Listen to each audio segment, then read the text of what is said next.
Alex Rider, Stormbreaker. Chapter 1. Funeral Voices. When the doorbell rings at 3 in the morning, it's never good news. Alex Rider was woken by the first chime.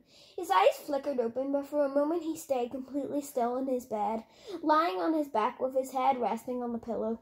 He heard a bedroom door open and a creak of wood as somebody went downstairs. The bell rang a second time and he looked at the alarm clock glowing beside him. 3.02 a.m.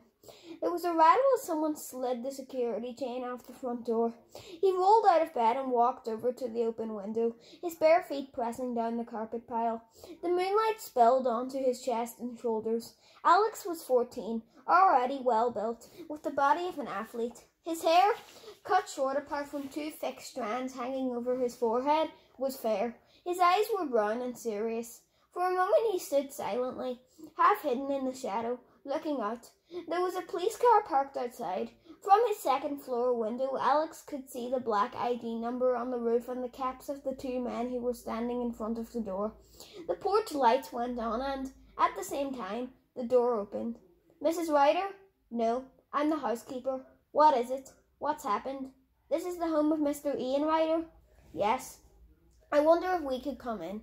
And Alex already knew. He knew from the way the police stood there, awkward and unhappy. But he also knew from the tone of their voices. Funeral voices. That was how he would describe them later.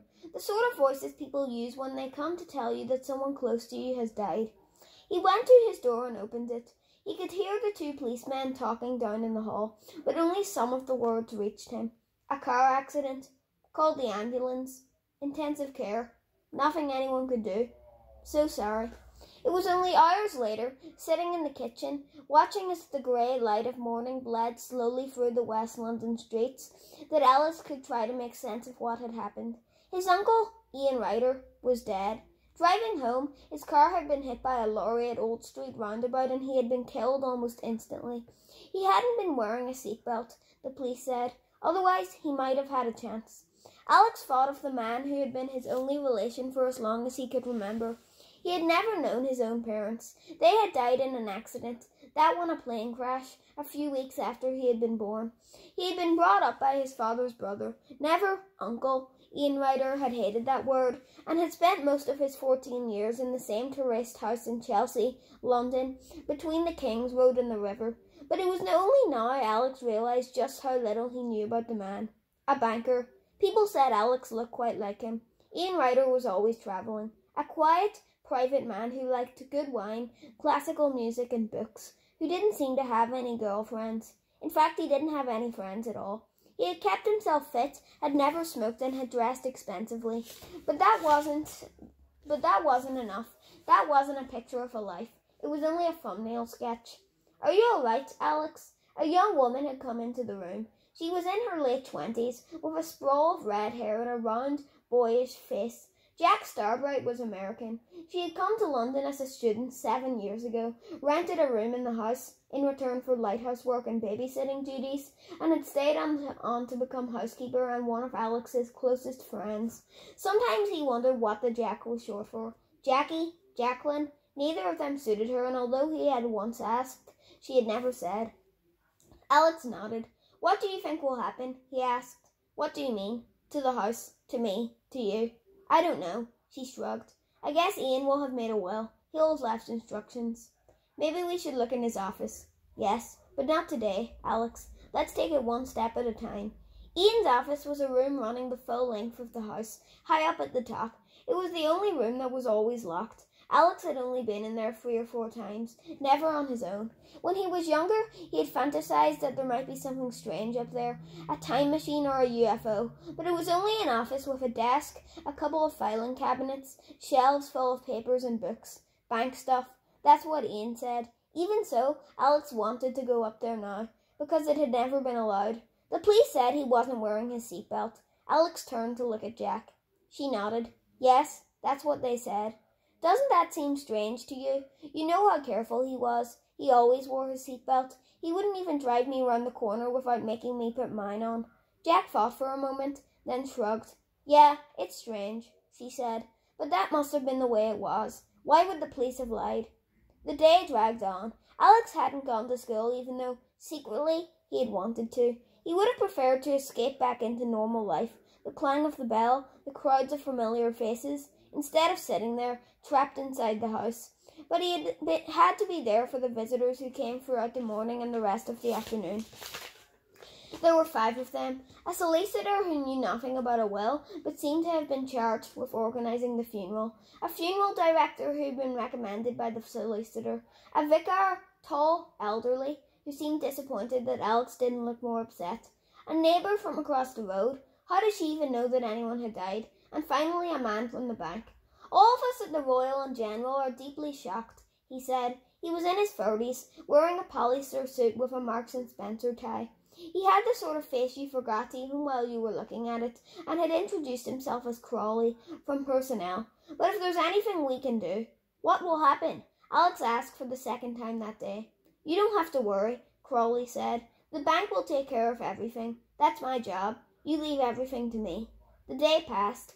Alex killed a couple of hours in the evening playing his PlayStation, and then felt vaguely guilty when Jack caught him at it.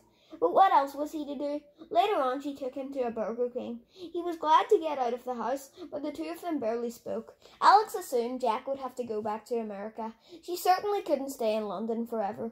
So who would look after him? By law, he was still too young to look after himself.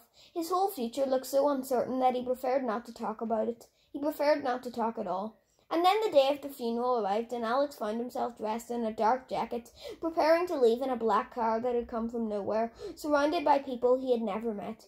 Ian Ryder was buried in the Brompton Cemetery on the Fulham Road, just in the shadow of Chelsea football ground, and Alex knew where he would have preferred to be on that Wednesday afternoon. About 30 people had turned up, but he hardly recognised any of them. A grave had been dug close to the lane that ran the length of the cemetery, and as the service began, a black Rolls-Royce drew up, the back door opened, and a man got out. Alex watched him as he walked forward and stopped. Overhead, a plane coming in to land at Heathrow momentarily blotted out the sun. Alex shivered. There was something about the new arrival that made his skin crawl. And yet the man was ordinary to look at. Grey suit, grey hair, grey lips, and grey eyes. His face was expressionless, the eyes behind the square gunmetal spectacles completely empty. Perhaps that was what disturbed Alex. Whoever this man was, he seemed to have less life than anyone in the cemetery, above or below ground. Someone tapped Alex on the shoulder, and he turned round to see Mr. Crawley leaning over him. That's Mr. Blunt, the personnel manager whispered. He's the chairman of the bank. Alex's eyes travelled past Blunt and over to the Rolls-Royce. 2 more men had come with him, one of them the driver. They were wearing identical suits and, although it wasn't a particularly bright day, sunglasses. Both of them were watching the funeral with the same grim faces.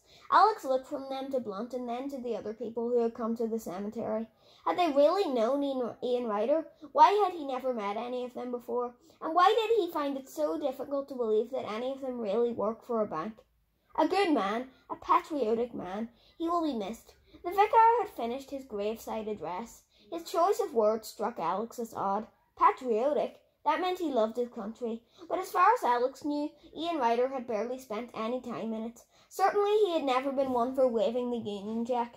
He looked around, hoping to find Jack, but saw instead that Blunt was making his way towards him, stepping carefully round the grave. You must be Alex. The chairman was only a little taller than him. Close to, his skin was strangely unreal. It could have been made of plastic. My name is Alan Blunt, he said. Your uncle often spoke about you. That's funny, Alex said. He never mentioned you. The grey lips twitched briefly. We'll miss him. He was a good man. What was he good at? Alex asked. He never talked about his work. Suddenly Crawley was there. Your uncle was overseas finance manager, Alex, he said. He was responsible for our foreign branches. You must have known that.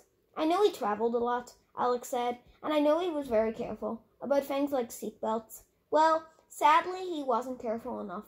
Blunt's eyes, magnified by the thick lenses of his spectacles, lasered into his own, and for a moment Alex felt himself pinned down, like an insect under a microscope.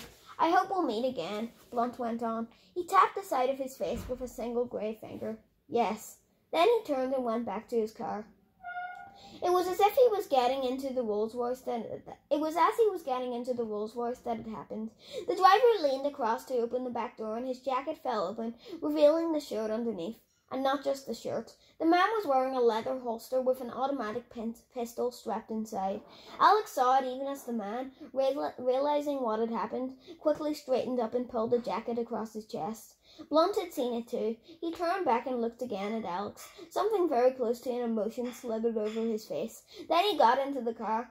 The door closed and he was gone. A gun at a funeral. Why? Why would bank managers carry guns? Let's get out of here. Suddenly Jack was at his side. Cemeteries give me the creeps. Yes, and quite a few creeps had turned up, Alex muttered.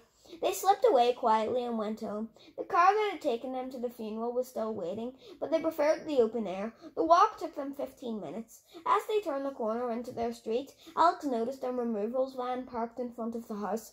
The words Striker and Son painted on its side. What's that doing? He began. At the same moment, the van shut off, its wheels skidding over the surface of the road. Alex said nothing as Jack unlocked the door and let them in, but while she went into the kitchen to make some tea, he looked quickly round the house. A letter that had been on the hall table now lay on the carpet. A door that had been half open was now closed.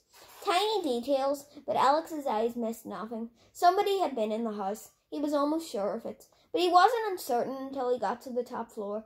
The door to the office, which had always been locked, was unlocked now.